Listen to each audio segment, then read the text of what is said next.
So, ladies and gentlemen, please have your seat. We are about to start the second session of the morning.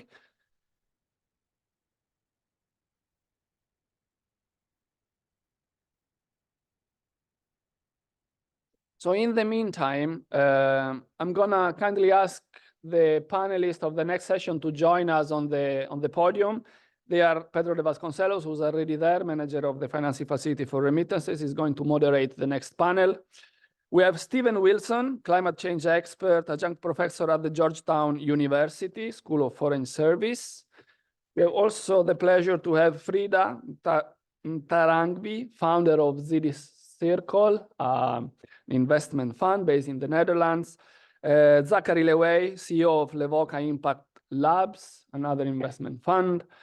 And Johan Rost is senior financial sector specialist at CGAP, the consultative group to assist the poor. So all our panelists are here and ready to start. So we are about to start. Pedro, you have the floor. Thank you. Thank you. Thank you, Mauro. I'll let people settle in as they're coming. So I just wanted to thank my panelists today. I'm eager to listen because we're going to be covering both topics of migrant contributions to development, but we're going to make that connection with other critical topics, of course, climate, financial inclusion as well. We're going to look at some examples. We're going to also have a reality check because it's very easy in this type of events to get very enthusiastic about the potential. We hear these big figures, so many people, so much drive, and then we find some hurdles along the road, and that can bring some interest down, saying maybe this is not for me. Again, I say this because I've seen that a lot over the last 20 years in this topic. So hopefully in this first panel, we're going to be trying to get more information, more connection between these topics, and this will allow once we have the strategic connections made to go to the second panel where we'll be dealing a little bit more with practical operational cases. How can we basically bring these things to bear? So as the title of this event indicates, it is about migrant contributions related to climate adaptation. So what we've noticed at IFAD in the last few years is when we are looking into how remittances are spent and what they're used for beyond the SDGs, you saw that there was an SDG that says climate. And we've been realizing that a lot of the coping mechanism is migration and remittances. And towards that circle, we see that there's a connection. But that's it. Everything was anecdotal. So we started looking into this much more, and hence this initiative. And in that regard, we've been working with you, Stephen, into illustrating more these connections that exist between migrant contributions and climate. I was wondering if you could let us, basically, instead of migrants, remittances, and financial contribution, maybe more the correlation between climate and migration as a start, and then how this trickles down into what we're discussing today. Thank you. It's an honor to be here. It's a real pleasure. And I was thinking before we start about that, Pedro, you and I were talking about doing something along these lines just before COVID, the COVIDium struck. And it occurs to me that a pandemic is a horrible thing. It changes the whole world at once, but global climate change changes the whole world over a longer period of time. And it's not just health, it's economics, and it is ultimately a humanitarian crisis.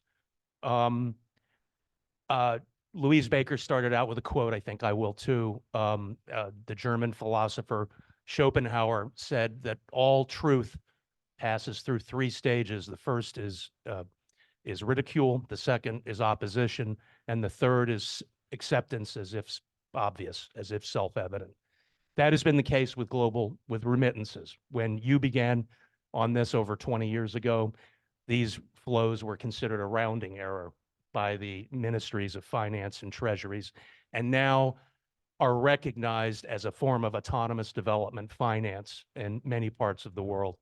I would submit a new framing, perhaps for consideration of the assembled today, and that is that remittances can also be considered potentially a new form of climate finance as well, if we have a robust approach to helping remittance families and diaspora investors use their resources and their investments in ways that help rural societies better respond to climate shocks, like the kinds of things that are so prevalent in the Sahel: extreme drought, water shortage, invasive pests, changing precipitation patterns, which over time are much more profound than even the quick shocks of like a flood. That these are the kinds of things that definitely spur migration and have always done so. There was talk earlier about constraints and complexity. We live in a world of constraints and complexity, and people adapt in the face of, or attempt to adapt in the face of, complexity and constraints. And resilience can be considered the outcome of those decisions that were mostly correct. I would submit some of the excellent papers and research that were discussed this morning, that smallholder farmers, people who live on the land in the Sahel and elsewhere, may not have the advanced fancy degrees that we all have in this room, but they observe on a daily basis that the climate is changing, and I would argue they know more about that observationally than we who live in cities around the world, because it's how they're going to survive, their families, how are they going to have food and water to survive.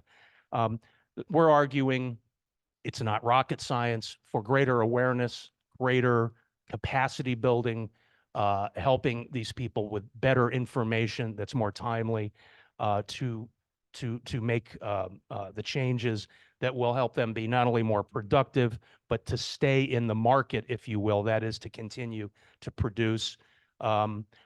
This is my opinion. I'm not sure the rationale for a program like this is to keep people in subsistence agriculture. It's about promoting productivity and growth and greater livelihoods and local economic opportunities, which also we would hope would contribute to reduced incentives for youth in particular to migrate. Migration, of course, is always a very painful event, and migrants who manage to go to host countries and come back as investors, outstanding individuals, what kind of human capital there is in that. And so the migration, and in fact, we talk about remittances, we talk about migration and the connection with climate. It's changed. I would argue that network technologies, near zero cost communications, have made the world different. My ancestors came from Ireland and Scotland. I don't know who they are, but I didn't have WhatsApp, or we didn't have network technologies to send money. So technologies are changing the world, like cell phones changed the fact that countries didn't have installed telephony bases.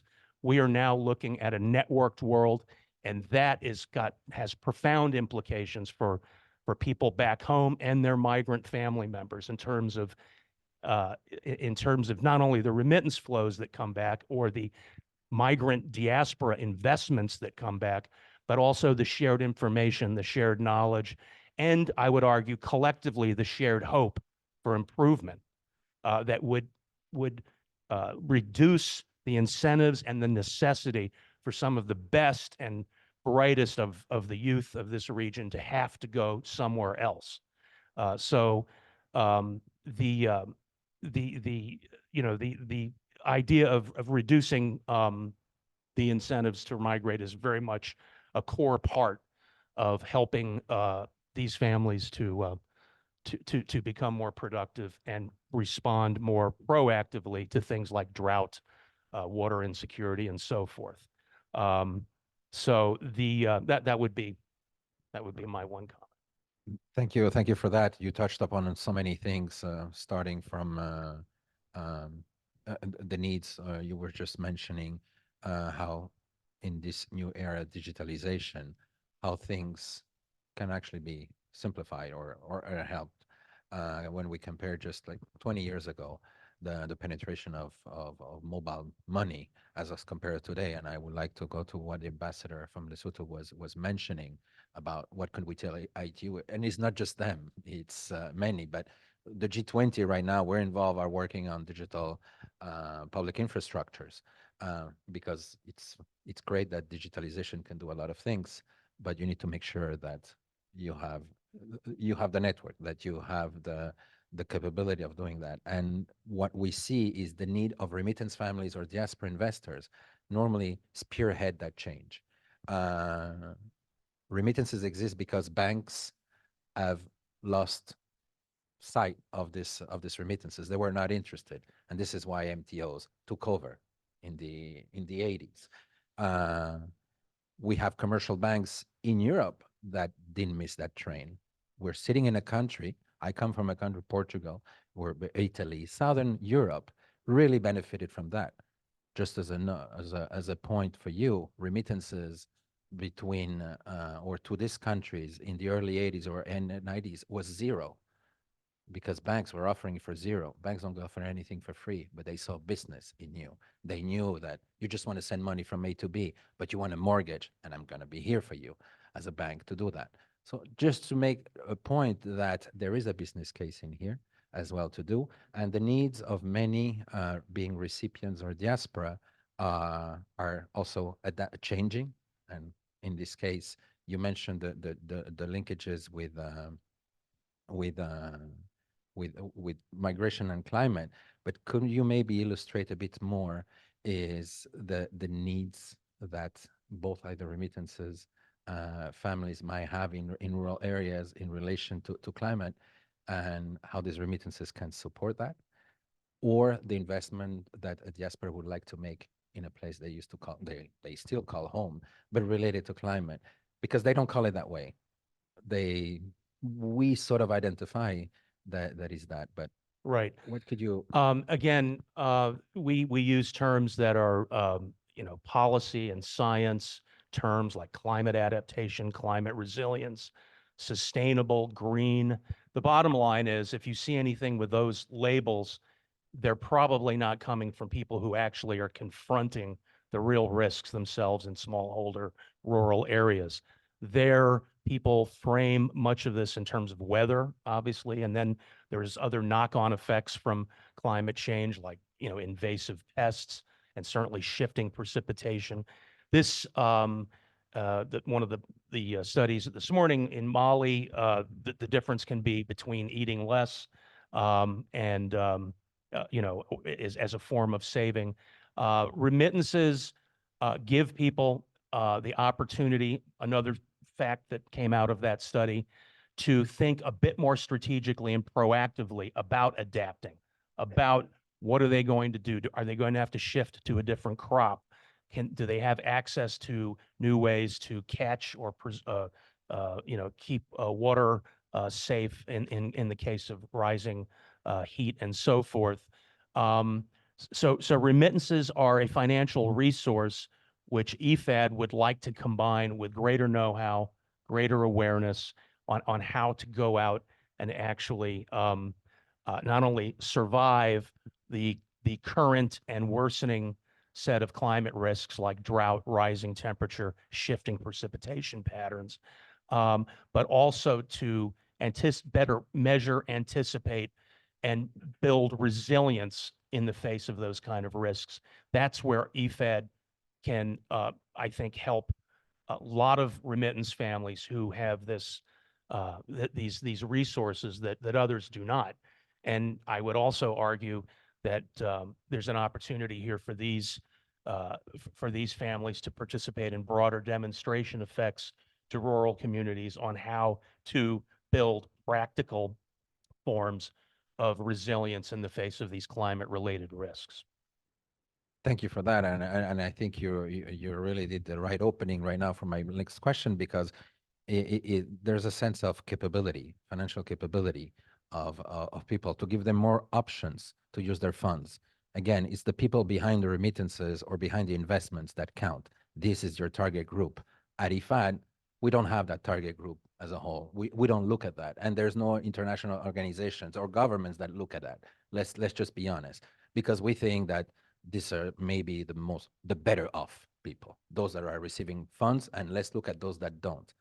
The issue is we should look at them because they do have different needs. They're having huge impact. They're having different needs.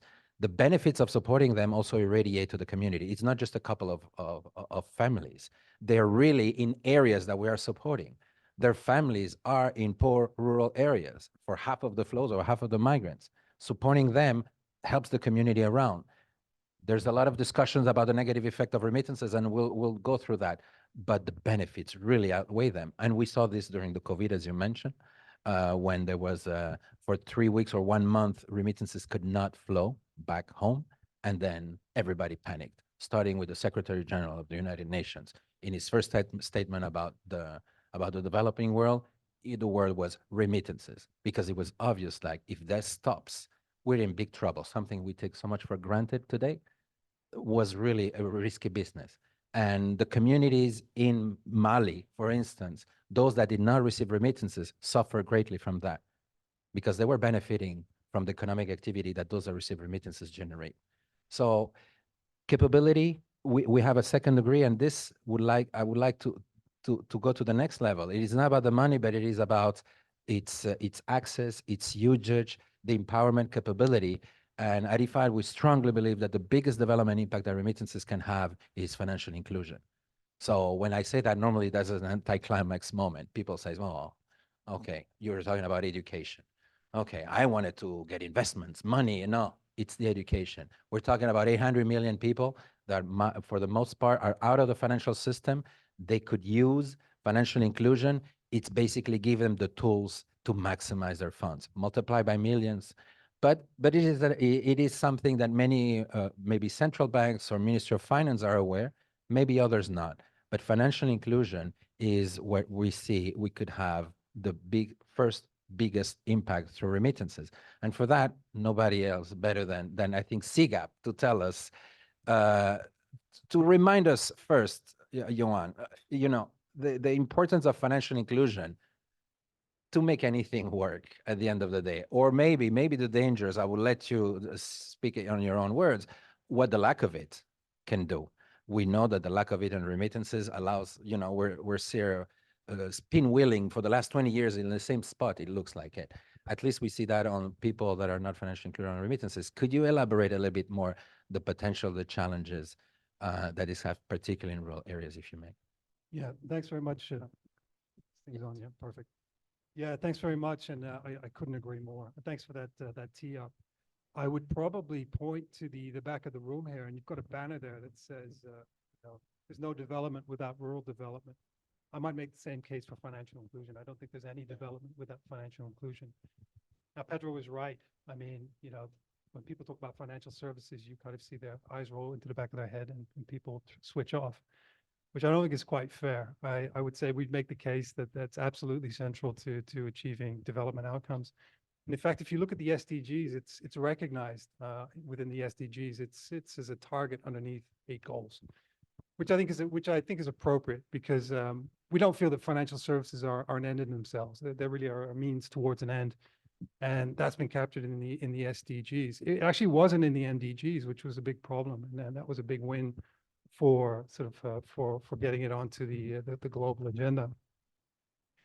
And I think the link with remittances is that a remittance is rooted in a financial service. It's generally a payment, but it generally, and you can correct me on this, it stays as a payment, right? It's we would see financial services really as a base camp or a payment, as almost a gateway drug into, if you permit me that sort of illusion, the gateway drug into further financial service. But a payment in and of itself does a great deal. But the real value of financial inclusion, sort of using a whole broad portfolio financial services like credit, savings, insurance. That's when you get that's really where most of the upside is going to be. Yet we see very little of this actually transpire, particularly in rural areas where there is less infrastructure, where the payment service providers have less of a business model, that they can rely on. So it's very, very difficult for them. So what we know, and we at CGAP, we're a small think tank within the World Bank that focuses on financial inclusion.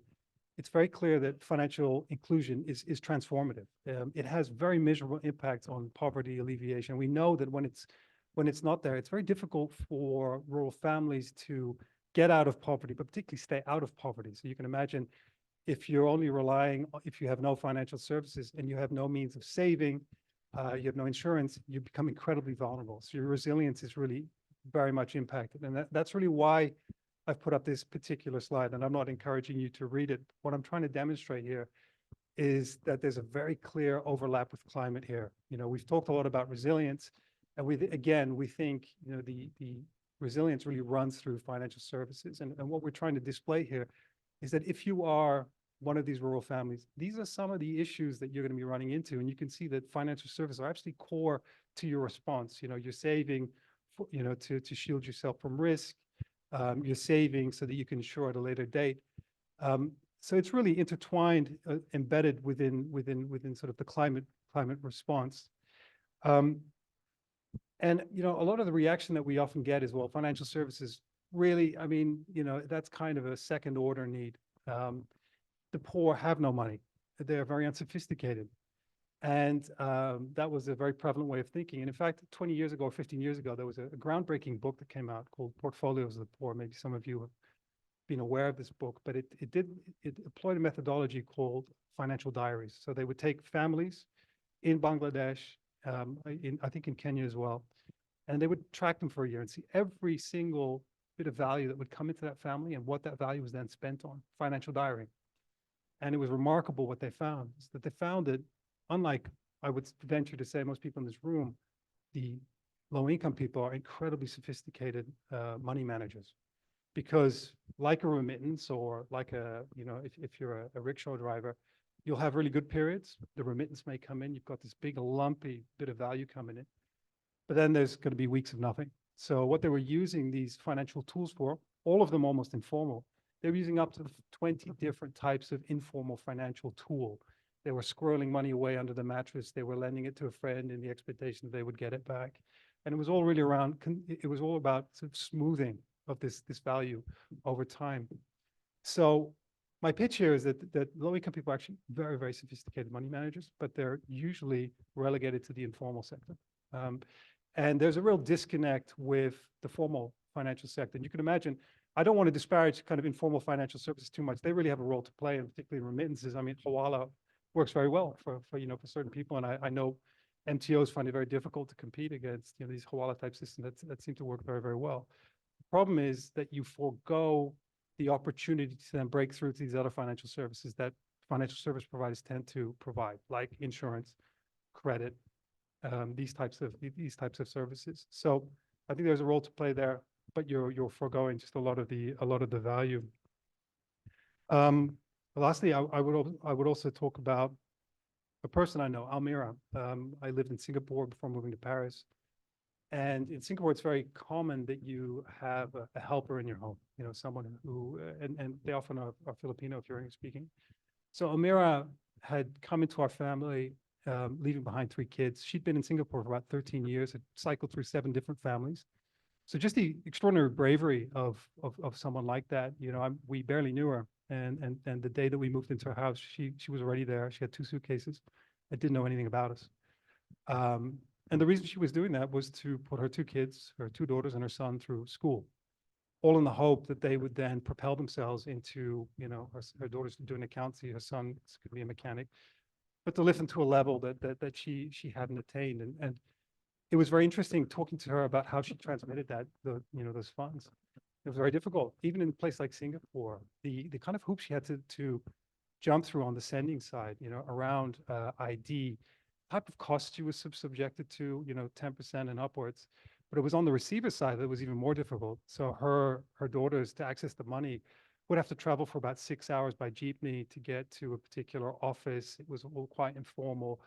And remember, when they're doing that, they're foregoing other earning opportunities or learning opportunities to access that money. So it's a chain.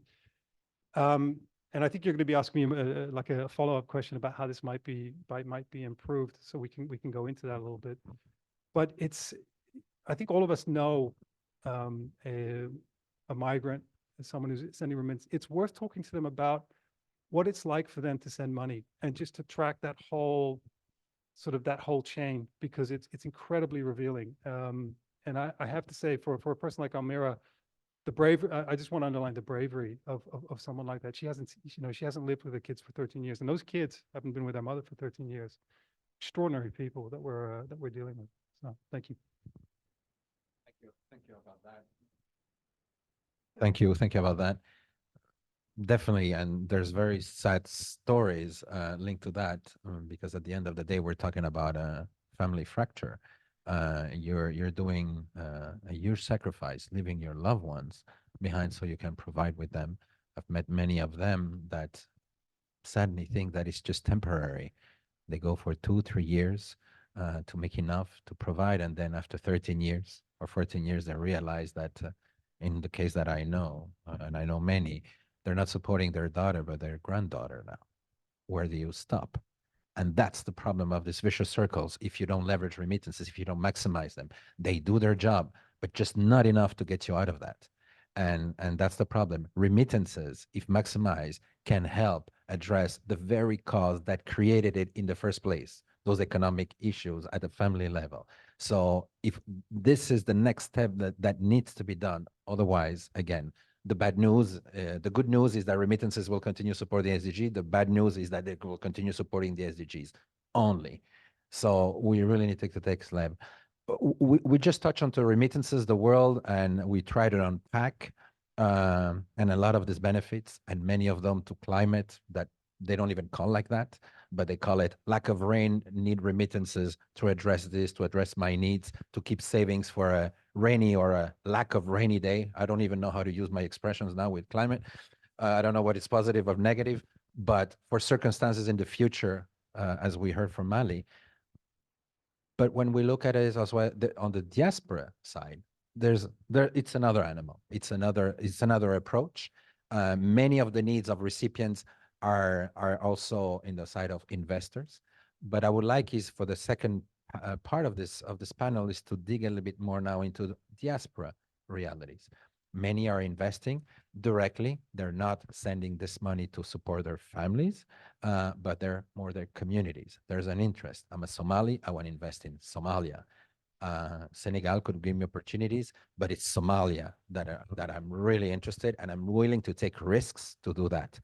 And more, given the influences that many migrants go by being of two cultures or more, is that their investment in desires are also sort of changed.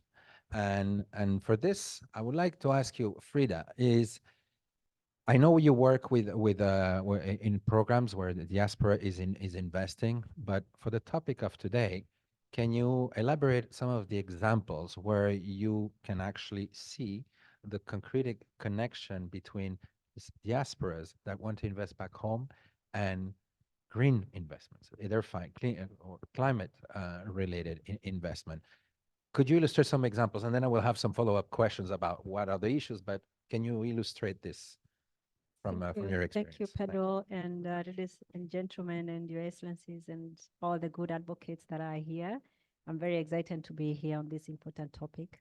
And first, I will say what we do at ZD-Circle. We have a hub that facilitates diaspora entrepreneurship and investments for them to participate in economic development in both their host countries and home countries. So in this case, our reference is by and large the larger European Union countries and the African countries.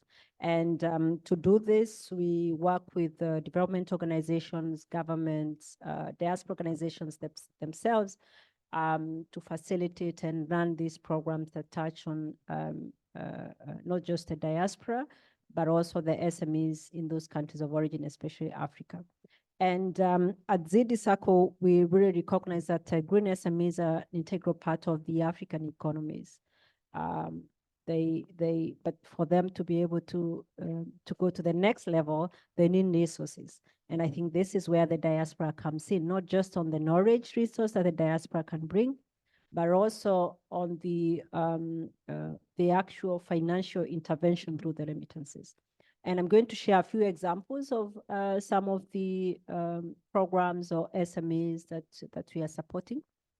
And our first work, a good example that I can share is in Ghana, where we got to support green businesses by the support of the European Union's green project in Ghana through the Dutch Development Organization as well.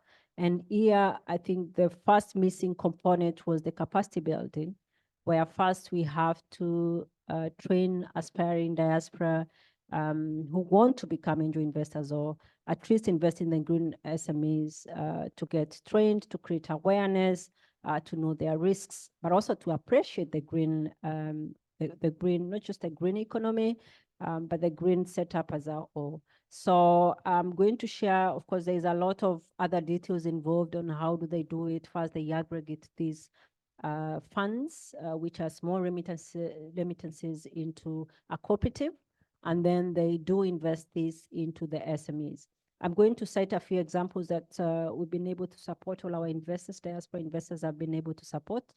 One of them is Uvuko Plastics, which is a plastic recycling company in Ghana that collects all the plastic materials and the waste around the western region of Ghana, and then compresses these plastic materials into other reusable pallets that can be used. That's reducing, of course, more plastics out there and the carbon footprints.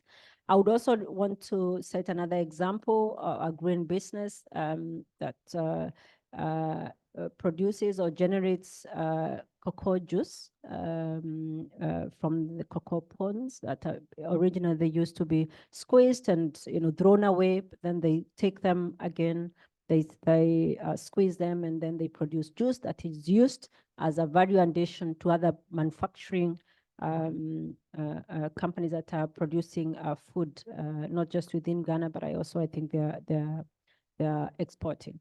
We have other examples through the Remit project that we're implementing on behalf of the Belgian government, that we are working also with IOM in Belgium. And here we, of course, get all the diaspora investors, aspiring diaspora investors who are ordinary people like you and me, who want to contribute to the green economies in their countries of origin, but also start angel investing. The same applies. First, we train them, then they aggregate their resources, and then invest in their country of origin. In this case, I would cite examples in Morocco. One of them is Muko Plastics that collects all waste products from companies. Things like all those banners and brochures that I can see around, they compress them. They clean them, compress them, and these then make other products like school bags, things that are used in airlines, other promotion materials, which we think is by and large circular.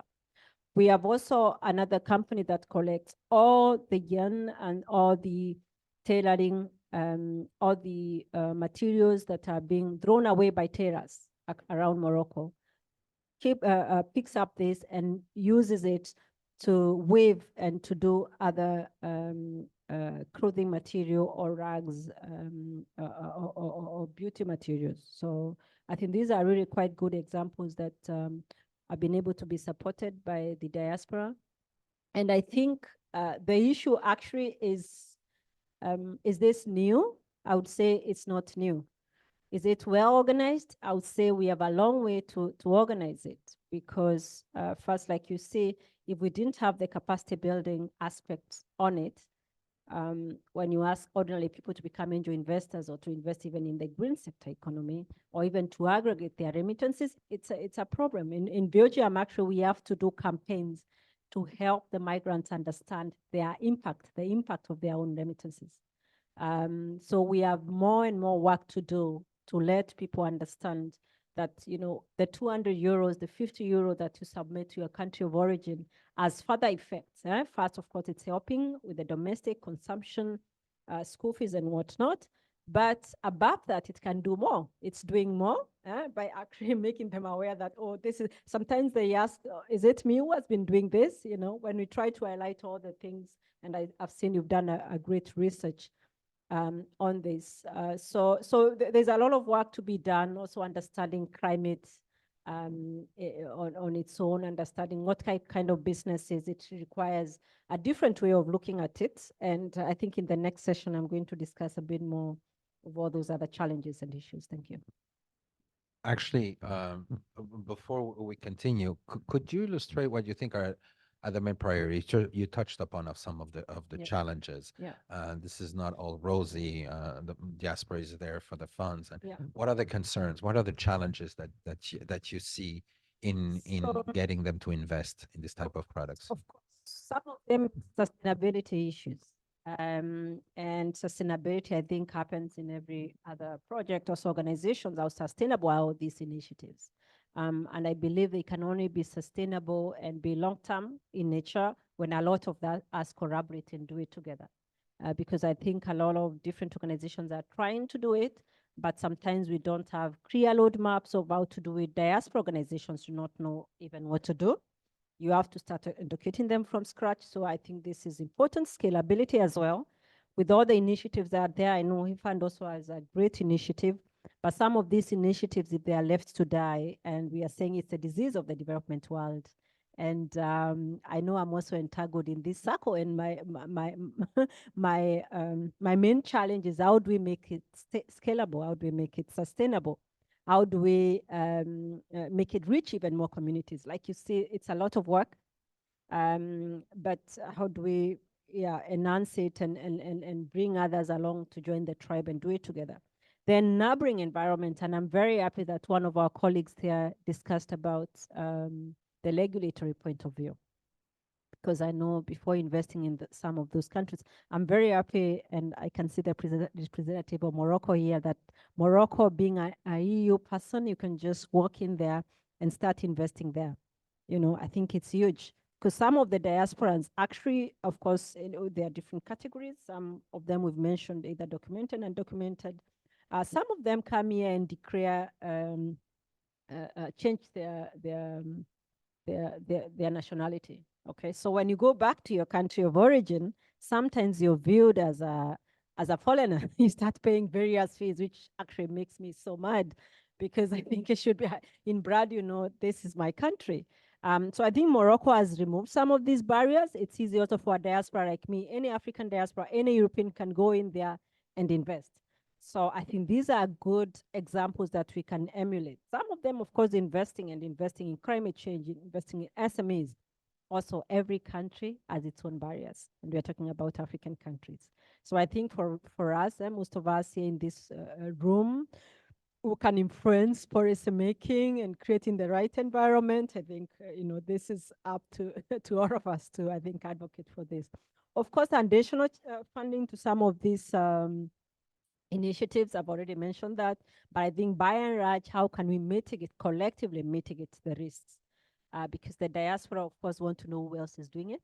So one of them is that, of course, we build capacity to so many of them who join to become angel investors and in investing in these sectors. But we need a bit more. Sometimes they ask, what if it doesn't continue? You know, agriculture can be risky, especially when the rains fail. And there are no instruments to leverage or to make and reduce this risk, or even make the diasporans more comfortable about investing. So I think this is a very important aspect. It could be guarantee funds, it could be co-funding, it could be different instruments that can be used. But I also want to touch on technology, and I know there's a lot that is happening on technology. But things like blockchain, for example, can help all these collective investment vehicles that help the diaspora to go to the next level. But all of this needs kind of investments to be able to go to the next level.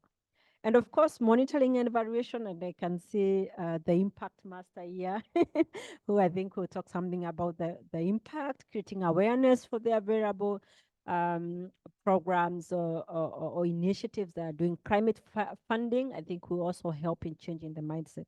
I think there are many, but I know also some of my prior speakers already pointed on this. Thank you. But achievable. They're in terms of issues, we see these. They're achievable. Many are nuanced, are very logical when addressed, but nevertheless, they need to be considered.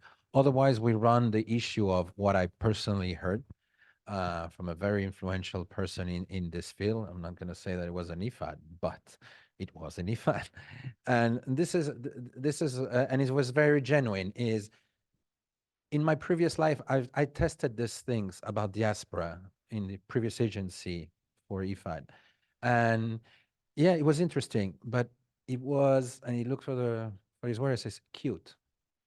It was just cute because you can see the scale. You see a lot of issues. It's a lot of effort for really, not much results. And that was basically disappointed. And this is why we changed our policy and decided not to follow through with that. That's a reality that we face. I personally believe we couldn't be more wrong than that. Every little experiment starts like that. You invest more time, but the numbers are here to prove it. The number of people, the investment needs. So thank you for so much to show that what is actually the most difficult is already been done. Linking the desires of the diaspora with opportunities back home, with priorities back home. That's normally the difficult part. It's done. Is in the tools, in the practicality. And we have many of those. When we talk about investment homies, well, who are we talking about? Are we talking about a Somalian surgeon in Washington, D.C. that is wants to invest in a ticket of 100,000 minimum? Or are we talking about the one that has a deli store and that can afford maybe 100 for a joint venture with a group? Do we have instruments allowed to that? They all want to have an impact. And we have examples of this. So the investors are there, the opportunities are there. Is, I think, for governments, international organizations to understand better that framework, who's who, what can we do, categorize, help.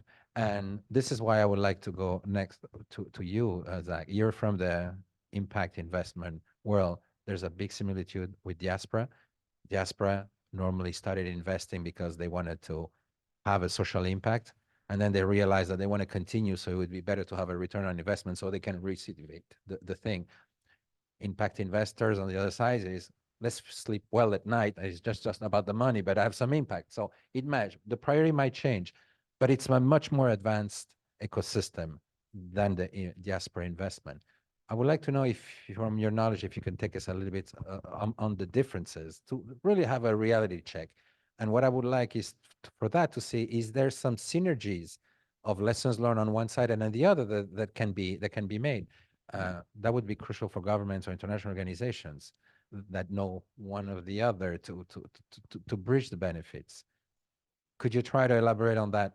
Yeah, and maybe just to start by maybe even just zooming out here for a second. And I think when we think about remittances, we're really talking about interpersonal, interfamilial transfers. And when we talk about diaspora investment, we're talking about investments through equity and debt and loans.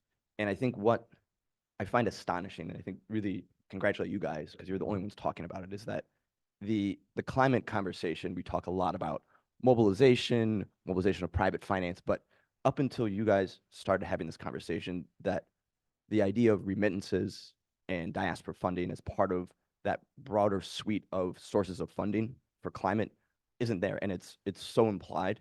And I think there's a huge opportunity to really deepen that, because even if we can really strengthen that link between remittances and resilience, which there is, then we can start to make the case that if you can reduce the cost of that, you're actually unlocking adaptation finance. You're creating more value for money through that. You're mobilizing. And so just by reducing the costs, you're enabling more funding, you're enabling people to access more services, and you're really creating that multiple. And I think that is there, it's implied, but I think there's a huge opportunity to really deepen that, and the empirical evidence. Yeah, right. Now, on the diaspora capital side, also huge opportunity, but I think we can think about diaspora capital as it's a source of funding, and that source of funding can occur along a spectrum of strategies. On one end of that spectrum, you may have philanthropic motivations, and that may be relevant for some communities. You know, we see it in the South Asian diaspora, and that goes along towards more traditional investments. And then you have everything in between, from investments that are more responsible, do no harm, maybe contribute to sustainability, or maybe some investments that are very much impact first. And I think along that spectrum, there's a big opportunity to really mobilize that.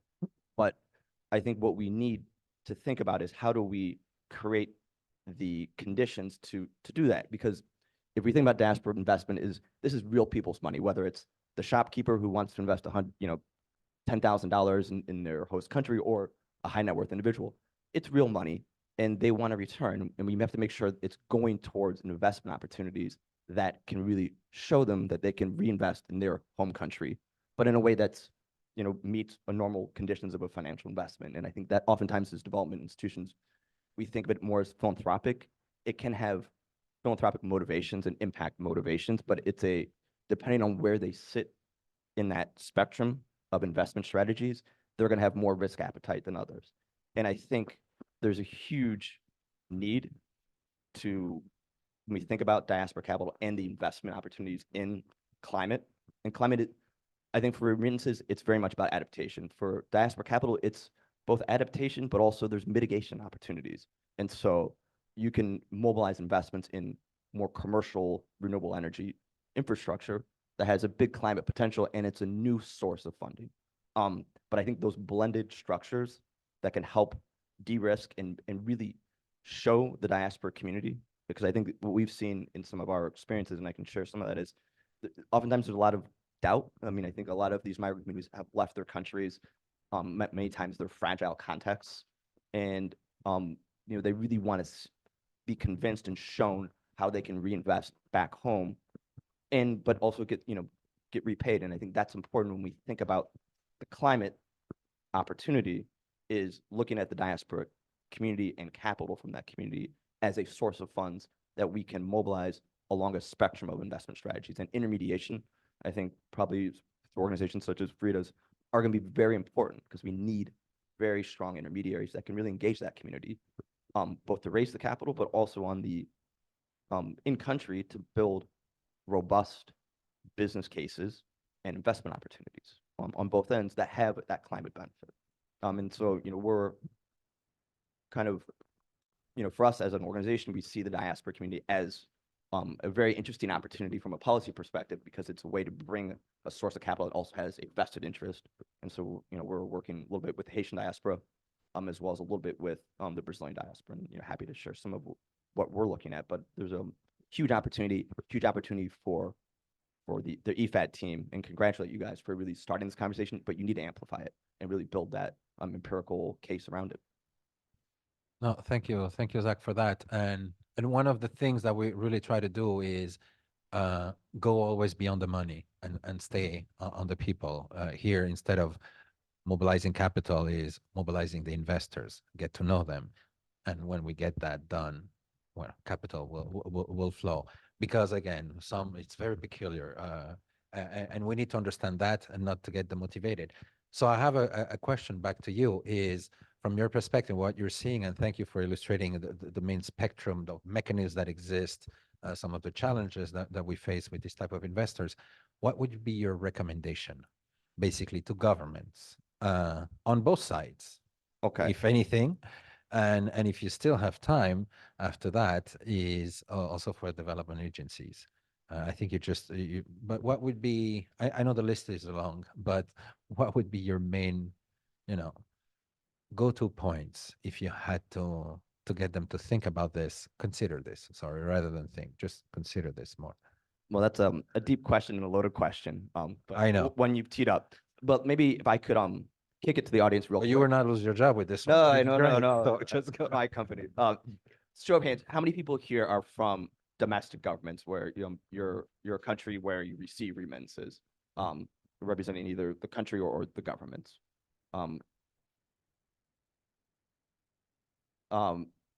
how many people are from development finance institutions, whether UN, World Bank,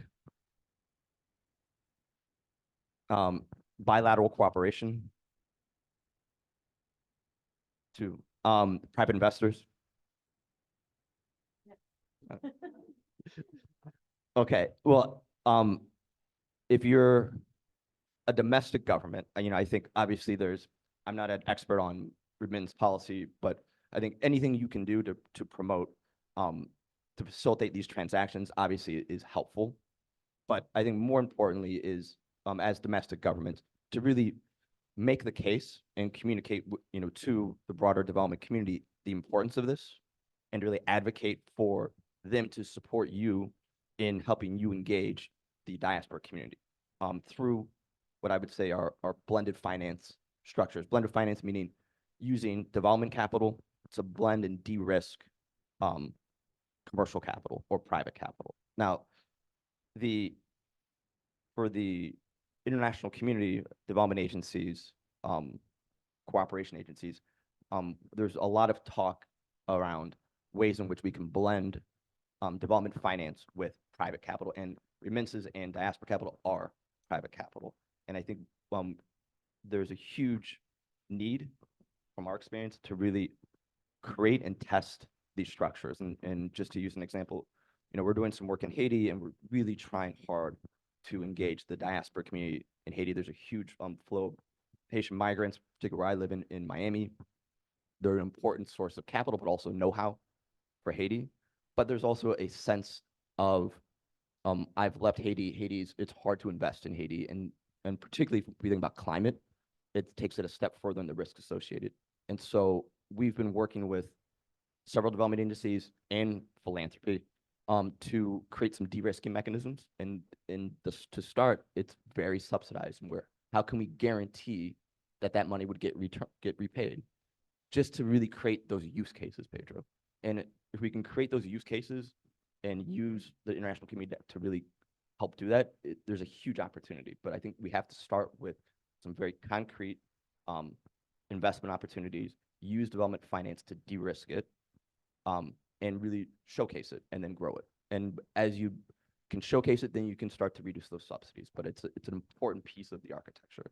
And I think it's untapped, it's hidden in plain sight. And you can really get your climate finance multiple around it if we can do it right. Thank you for that. And there's one, I'll invite many of you to also visit our website. We have some little mini documentaries on this, but a project that we've done in Somalia, the AgriFund project, where we basically did that. And we did start this with a matching grant to the investment of the diaspora, which by the second phase, we just stopped. There was no need to. The demonstrative effect had achieved its objective, and wealthier diaspora members, Somali diaspora members in the US, but across the world, were just investing. And they're investing in institutions that are having a development impact. And they invested in microfinance institutions. So their investment had an impact in agriculture and job creation, etc. That's how the full development circle was achieved. They invested 1 million. They generated another million. That's it.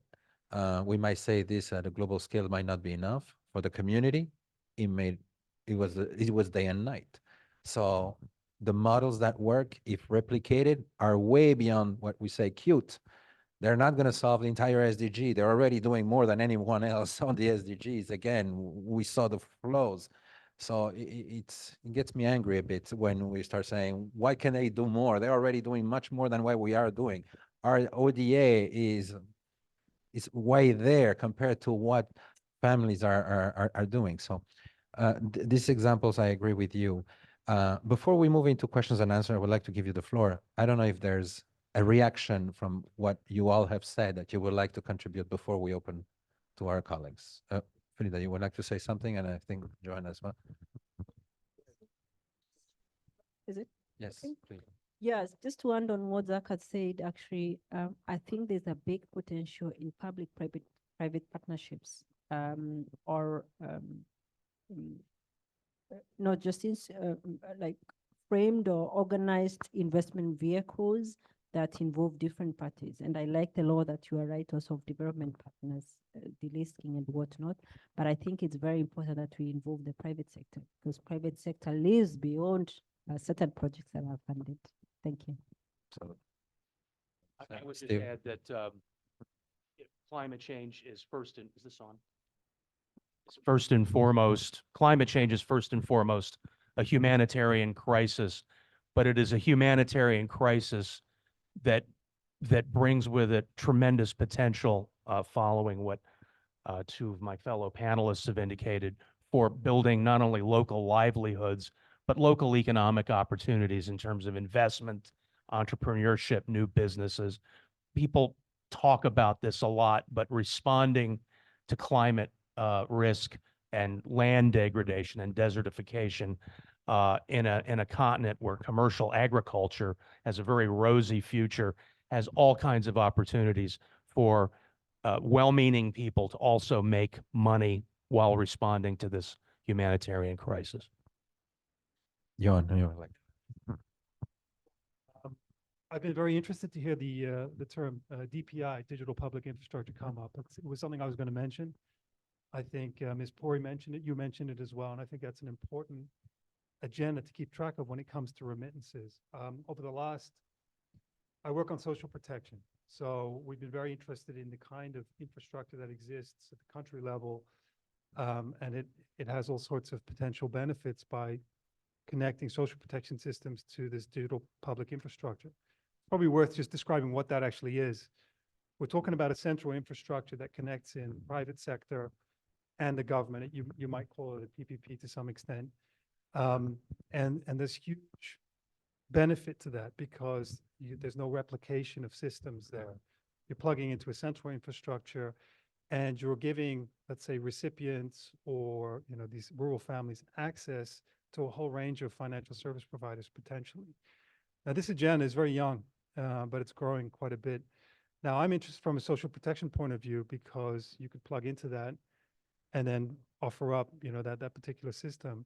But remittance is another one. Remittances, and again, you can correct me if I'm wrong here, but remittances are going to dwarf anything that social protection is going to be pumping in, right? But I think remittances so far are still disconnected from this digital public infrastructure. And I think that's just, that is such a clear use case. And I think, and I've thought about this because, we've just had COP28 and the loss and damage fund is starting to gain momentum.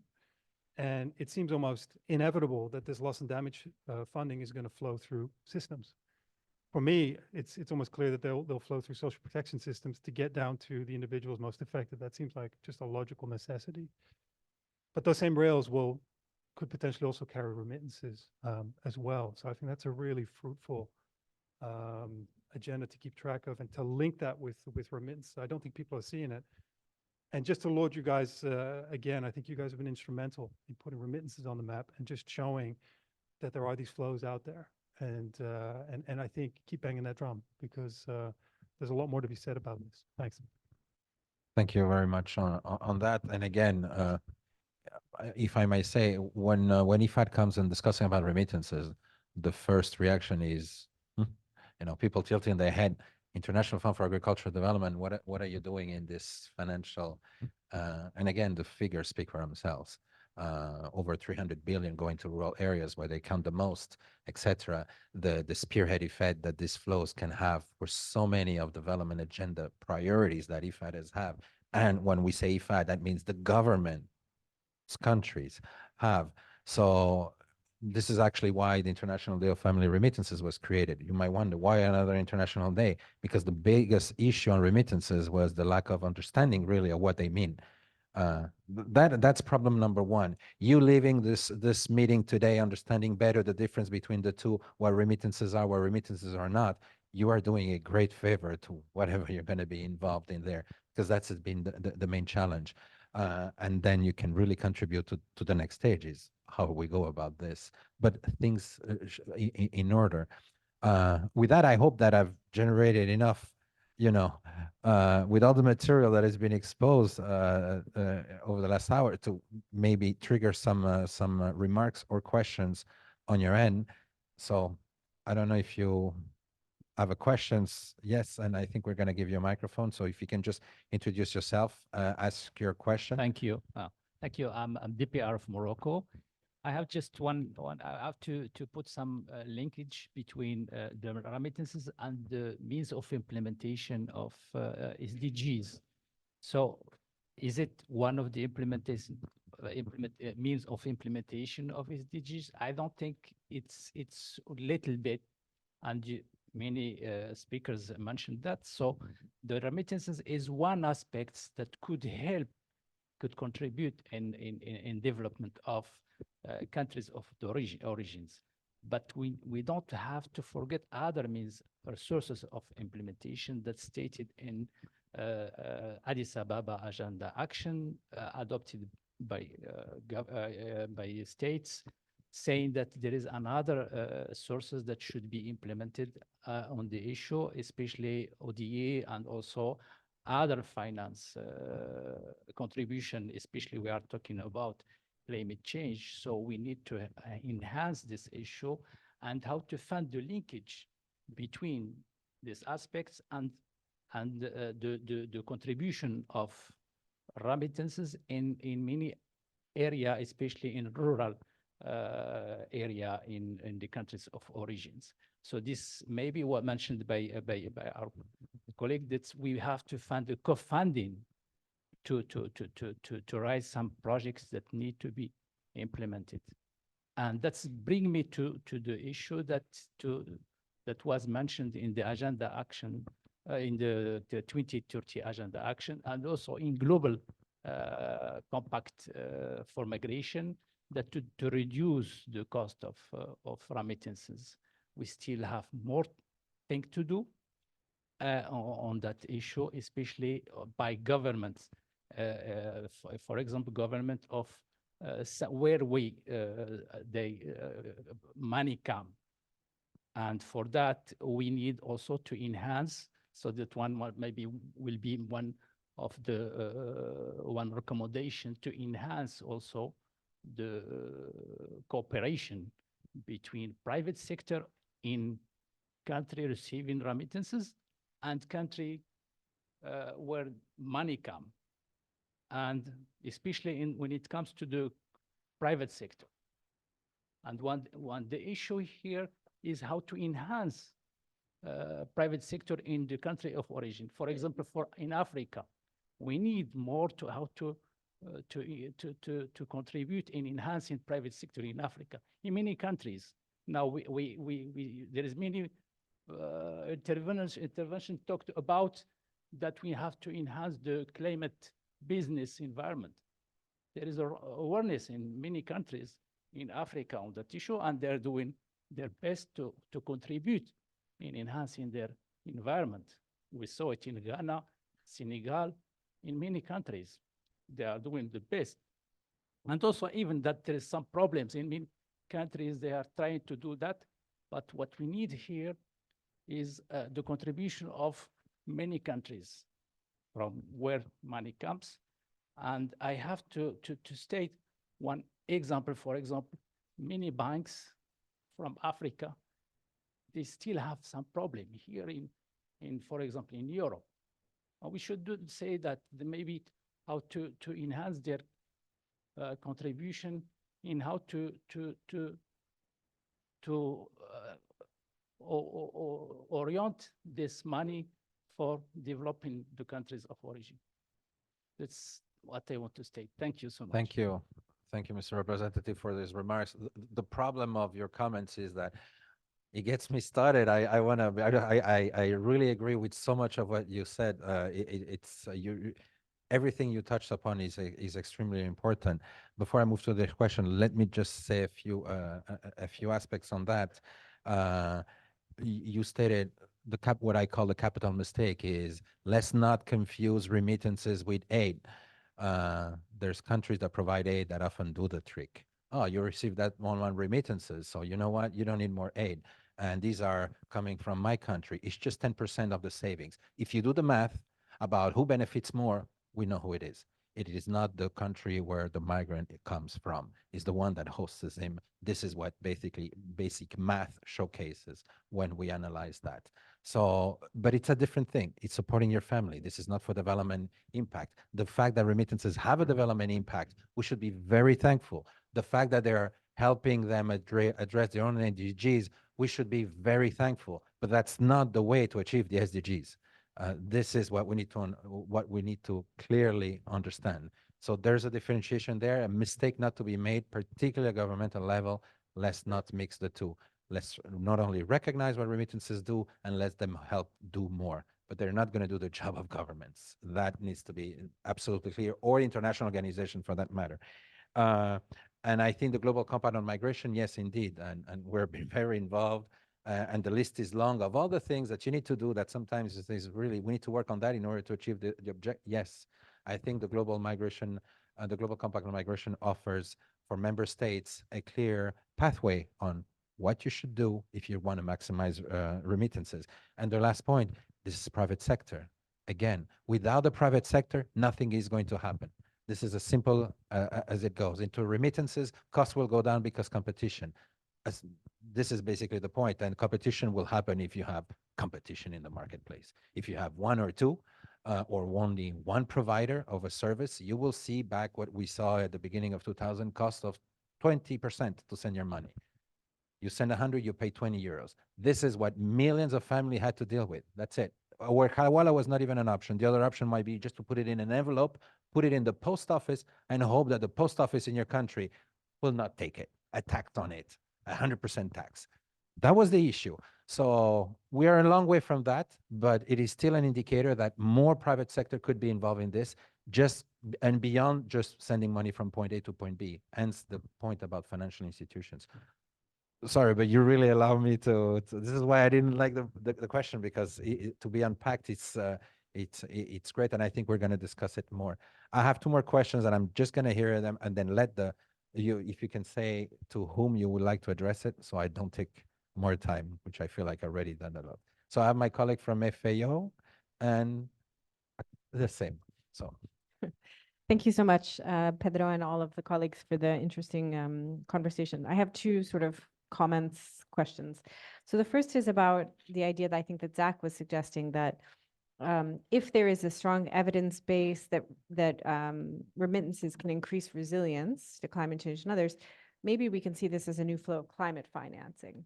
And I think maybe that helps to bridge the gap between the intentions of impact investors and the intentions of people who send remittances or diaspora, because it seems to me that everyone in the developed world is looking for ways to show that they're making significant contributions to climate. And reducing the costs, for example, of remittances, or reducing the barriers, the things that you've all been talking about, could be a way of making a contribution which is significant. But I feel like private sector actors need institutions like IFAD, FAO, and others to have a solid evidence base that there are opportunities for climate action when these private flows are being transmitted. So facilitating them can be counted as, climate investment. So that's sort of one thought. And the second thought is a sort of self-criticism of my institution and the other institutions in the room, which is that we talk a lot about the cost of moving money. We talk about, the transaction costs, the percentages, but sometimes we don't realize that development institutions are costly as well. And that part of the, we think that we're being helpful in identifying opportunities, or that we're providing evidence, but we are costly institutions. We take our, 7%, 13%, whatever. And I think it's also upon us to think about making sure we're actually adding value to the ability of diaspora investors to identify good investments without, increasing the cost of doing business. So really, adding value. The World Bank, IFAD, FAO, all of us, development agencies, we all need to be very cognizant and careful that we are not sort of adding information where it already exists, but doing something specific where we can add value for our heavy costs that we have, right? That would like to respond, comment on Zach? You want to say something? I won't address the cost part, though I will say, I think development institutions, there are costs associated, but there's a huge benefit. And I think organizations like IFAD, FAO, there's a very important role to play in roles that the private sector simply can't, in providing both the enabling support and public goods that just, wouldn't happen without it. And I think those costs can be justified, but obviously only if there's, reasoning behind it. And I think with the adaptation and climate finance remittances, I think remittances are funding flow, but I think, the opportunity may be the value for money. If you can support adaptation project just by unlocking remittances, it's, you can really justify much more investment in the space. And I think the huge opportunity for you guys to really deepen the evidence around it and really, and then to showcase it on the international arena. A compliment? Full disclosure, I started out in the UN, so this may be a little in the family, but no organization has done more to shed the light on global climate change than the United Nations system. The United Nations Framework Convention on Climate Change and the Intergovernmental Panel on Climate Change has been a 30-year sort of almost Manhattan project, if you will, for this very complex challenge facing humanity. How do you quantify the knowledge that has been given to the entire globe? I don't know how to do that, but it's incalculable. So, yeah, they're costly. Yes, we could all be more efficient, but no effective action was ever not preceded by some kind of actionable evidence, intelligence, analysis, and ultimately knowledge. And that's what these organizations are good at producing. Thank you. This is Cristina Raponen, as well from the Food and Agriculture Organization of the UN. I'm extremely happy of these discussions. We are also about to launch a program on diaspora and climate adaptation. So I think this discussion is very timely and resonate a lot of with our thinking and our own questions. So so thanks a lot for that.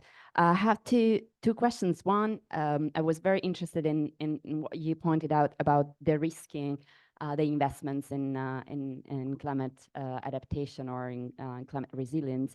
They are indeed very risky, and so I would like to learn more and understand more how this could be done concretely, because I think it's very interesting opportunity that as a UN we could try and facilitate. And the second question, also for the other panelists, is as FAO, we also think that the role of diaspora is beyond just also the financial investments. It's about transferring knowledge, skills, as about mentorship. So I would like to know whether you think that there is also this role for diaspora. What could be your recommendations for us to work more in this area? Thank you. Sure. So, I mean, I think on the de-risking side, I think there's a wide growing literature on kind of this concept of blended finance, and it can give you kind of a little bit how we're looking at it. And I think the level of responsibility for us, and we're doing this specifically in Haiti, I think increases with the diaspora community in Haiti, in that, in some of our engagement, we've just found a tremendous amount of skepticism around, reinvesting back in Haiti. And I think you don't even talk about climate. I think when we talk about climate, we're talking about a threat multiplier. And so the traditional risks of investing in a fragile context get amplified. And so we're looking at different ways. So as development institutions, there's ways to blend both expertise and resources.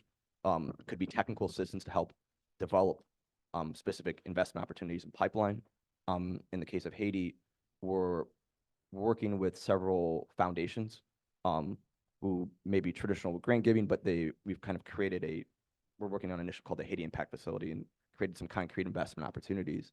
And so those foundations are going to pool their resources and create some sort of first loss concept to then go out to try to find at least a small group of diaspora investors and guarantee at least a minimal return. And so some may look at that as a subsidy, but if you're trying to really create that investment track record, it's critical, particularly with the diaspora community, because if it doesn't work, it's going to amplify and leave a bad taste. So we have to show that you can reinvest in certain opportunities, particularly around climate. And so using those types of first loss structures, which could be foundations, but it could be a cooperation agency, but it's not just the investment, but it could be also technical assistance. And I think organizations like IFAD, FAO that have that technical expertise also incredibly important. And I think IFAD, particularly Pedro, you guys have a tremendous amount of knowledge around engaging the diaspora in different contexts. And I think that knowledge translates into how we think about engaging that community more into climate. And I think there's a huge opportunity for you guys to really bring those use cases that may be in other contexts, but to really inform both public and private conversations around this. It's important and critical. So hopefully that answers a little bit of that question. But there's, I think we need more of those cases and to really write them up and showcase it. Thank you. John, you want to? Yeah, interesting question. I mean, and I think IFAD has been very good on this. Maybe I'm crediting you with research you never did, but I remember reading a study about migrant workers in Indonesia getting trained before they left. And I know, for instance, Almira in the Philippines benefited from a certain amount of training in financial services, certain skills before she left. So now it's incomplete and it's often poorly executed, but I think looking at both sides of that equation, both sending and receiving side of that equation is very, very important. In a past life, I worked in Cambodia as in a mobile money venture.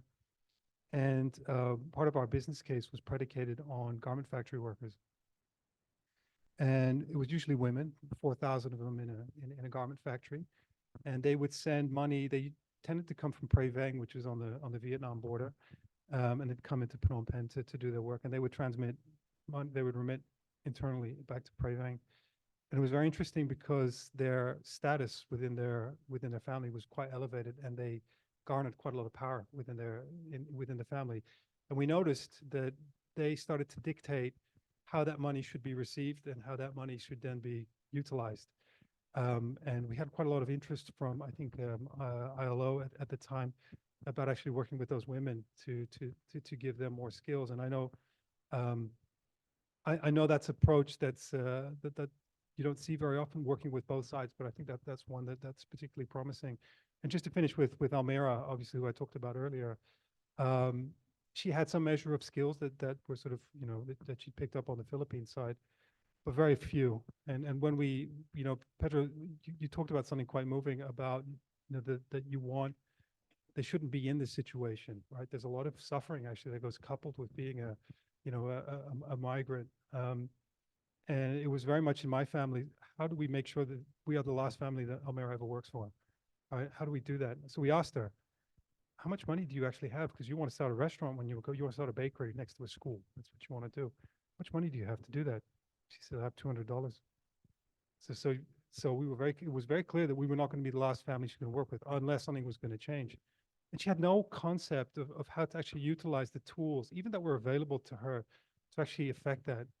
So we worked with her, and not to big ourselves up, but she didn't know how to use a savings account to squirrel money away. She hadn't thought very much about that. She thought it was a good thing to be sending all the money to her kids in the Philippines, to do with their daily needs and all of that, and those were quite substantial. Those tools she didn't have. So anyway, it's a long way of saying work with both sides, because I think it's a very fruitful way of going about it. Thank you. You want to say something? Yeah, just on community engagement, I think local involvement and community buy-in, and this is on both sides, because the local communities need to understand, one, the climate change effect, trying to reshape their businesses in a way, with SMEs or any other projects, in a way that is really climate friendly. But the gap that I find actually is also on the diaspora. When we communicate to the diaspora, sometimes it's like everybody wants us because of our money. They know now there's a lot of billions that are being shown on boards about remittances. And the problem is that when our governments are communicating from our countries of origin, they are showing numbers of how much money the diaspora is sending. And that is actually pissing the diaspora off. At least I know this is the case for Africa. In most African countries, the diasporas are working like, they just want us because we are sending money. They even forget that they are sending it to their families, but they feel like now they are a source of a tool to be used for foreign currency elevation in those currencies, in those countries. So I think communicating, messaging, and mobilizing really the grassroots diaspora, because also we have like gatekeepers of diaspora who are all over the place, but the actual diaspora who doesn't have is perhaps maybe the education gaps are varied. How do we make sure that they all understand the same language on the longer impact that we are trying to create, rather than just counting them as numbers? Yeah, those are my contributions. Thank you. And if I can contribute, I think for your question, it's so difficult to try to have a very simple answer to such a broad question. But if you ask me, it would be to effectively understand and address either remittance families or diaspora as a target group in your policies. It starts there, not just in the mix and looking at the money. That's the capital mistake that is not going to get you anywhere, period. You're going to end up with solutions that let's tax this money, and that's it. And I can tell you all about what's wrong with that or where it may lead you. But it's understanding the target groups. At IFAD, I know that we don't look at either remittance families or as a target group specifically. We don't do that. And that can bring some of the issues, but maybe we should. They're better off maybe than a traditional target group, yes, but they can really trickle down the benefits. So maybe if we need to adapt our tools, our activities, we should be able to understand them. And even in that target group, the different stratas.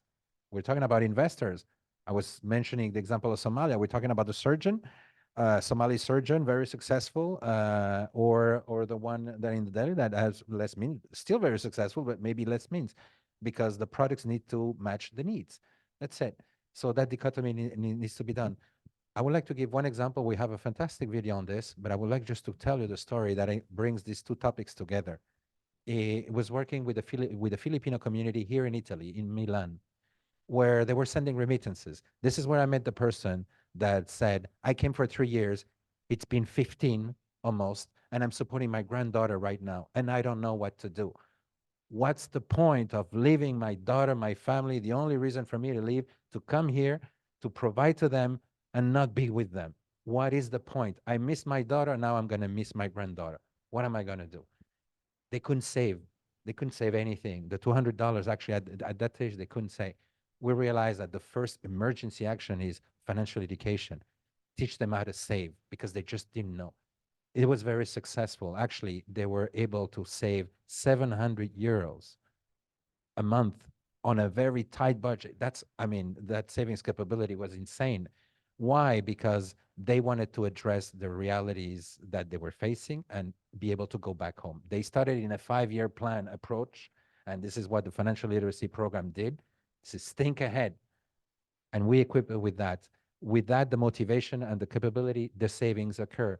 Once the savings occur, they says, I would like to invest now. Home, not elsewhere, not in NASDAQ or anything. I would like to invest home, my own community.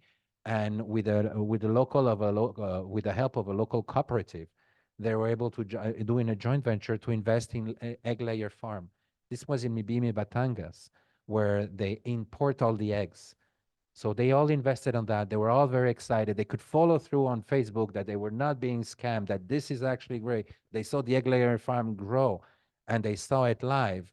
And Mibimi Batangas since then is actually exporting eggs. It created jobs. So you might say, well, how many millions this is? It wasn't much. But what we saw is the human capital benefit here is that that person that couldn't save has already invested twice in that egg layer farm and in other things. So from not a saver, a migrant with no future in her mind, she's becoming an investor right now. Just because of the tools and the opportunities and the options to use their funds that were provided. And this is, I think, what we're talking about. Again, we're talking about 1 billion people involved into this thing, 200 million sending, 800 million benefiting. Just a fraction of that could have a huge impact in many of these development agendas. So this is, I think, something to reflect. There, I will take 1, 2 more, and then we are, because we're 10 minutes over, and we're eating on lunch here. So I know this is a sacrificial. So please, if you can introduce yourself. Thank you very much. Yeah, thank you. Ashan Kegbe is my name. I'm the UNCCD National Focal Point for Ghana.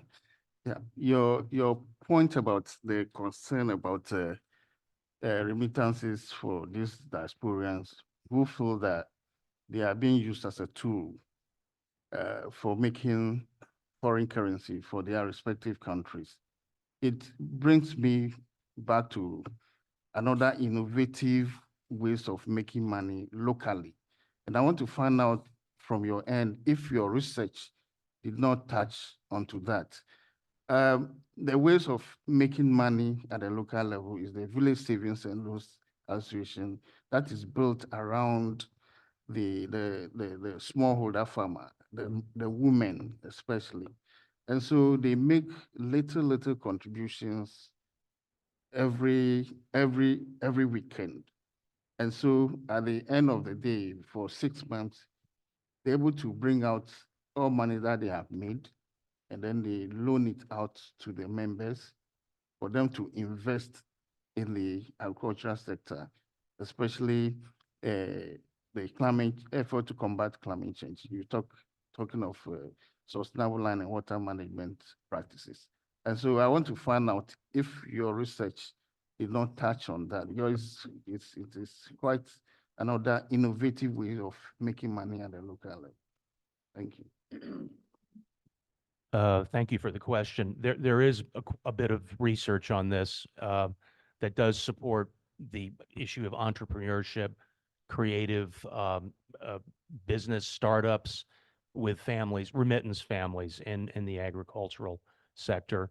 And it makes sense. It follows through from an earlier presentation looking at Maslow's hierarchy. Those households that are receiving remittances, there is evidence to suggest that they are now in a position where they're more open to innovate, more open to adapt, more open to engage in creative entrepreneurial undertakings.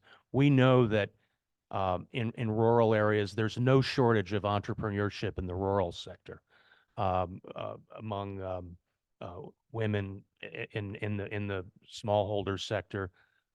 So remittance inflows should or are on balance a very positive stimulant to local business creation, startups. And we would hope also through this proposal that at some point diaspora investors might be willing to share some of their mentoring and their knowledge. These are people with great market knowledge of their home markets, a very thorough understanding of the development challenges facing their countries, and a good track record mentoring young startup businesses by men and women. So yes, remittances absolutely are a good foundation for entrepreneurship, because people without remittances in very poor contexts are just surviving day to day for their basic subsistence. And remittances, again, are the evidence suggests a positive stimulus for climate adaptation and building resilience, because people have the fundamental foundation to actually be open to moving and thinking proactively and thinking, planning, strategically on how to better anticipate, measure, and respond to these risks. So, yeah, that would be mine. Thank you. That will lead then for the, there was one more question, but then we just take the questions quickly and then we need to close because, yes, I'm getting the look. So please, and we still have a session this afternoon, so we can spill over. This is not over. Merci bien, je suis Tanyabou Dambatia Laza du Burkina Faso. Comme je prends la parole pour la première fois, je tiens à dire un sincère merci au FIDA et à l'UNCCD pour avoir organisé cette consultation combien cruciale sur l'utilisation de l'envoi des fonds et des investissements de la diaspora pour un développement résilient au changement climatique. C'est pour dire que nous sommes conscients que cette initiative est une opportunité précieuse pour renforcer les engagements envers l'initiative 3S auquel le Burkina a adhéré, afin que nous puissions explorer de nouvelles voies de développement durable. Et aussi, il y a un défi important auquel nous sommes confrontés. C'est la situation sécuritaire qui est préoccupante et qui entraîne donc de nouveaux déplacés, de nombreux déplacés du moins internes dans nos pays. Et dans ce contexte, l'important donc de la mobilisation des fonds, de l'envoi des investisseurs et de l'investissement de la diaspora pour soutenir notre résilience face au changement climatique est très apprécié. Je voudrais aussi être d'accord avec vous que les études suggèrent, ou du moins dans cette salle, il y a déjà des propositions.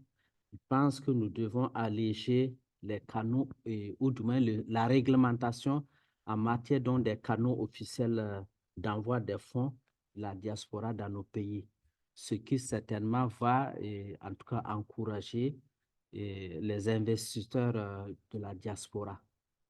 Je voudrais donc poser une question.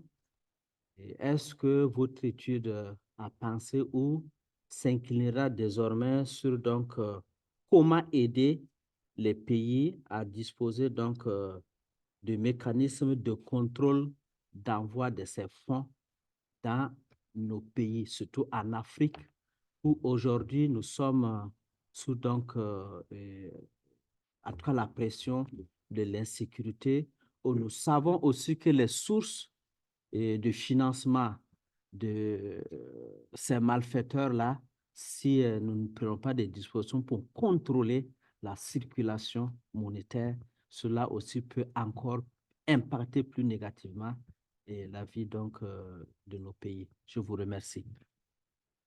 Thank you on that, and I'm going to address this because 20 years ago, some of my colleagues will remember when remittances popped up is don't look into a problem here. There's no problem in remittances, let it be. This is money laundering. This is dirty money.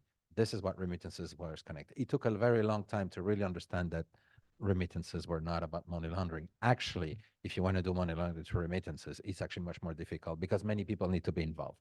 But that notion stay on. And I think today we're suffering from actually an overzeal of regulations to make sure that remittances cannot be accused of that, making it very difficult and very costly for many remittances companies to comply with the rules and controls and regulations that exist. We're talking about $200, but it's actually right now easier to have into a multi-million-dollar scam to a Swiss bank than doing it to a remittances company. I can expand on this over coffee with you, but this is just to make the point that it is safe, and the barriers, the discussion is that the barriers are making it more difficult for the private sector to expand even further on this and get to the objectives. So this is, I think, in a nutshell, how we could summarize that that point, but happy to discuss with you. We have a session after this, so, and it's mixed. It's not about making things work. So we will address still the same thematics. I would like really to close the panel, thanking my panelists so much for this, for your questions. We will have lunch right outside. We'll come back at 13:45, correct? So we basically have 1 hour to eat and discuss at the same time. And that's it. Again, thank you so much for this panel. It was extremely interesting. Thank you.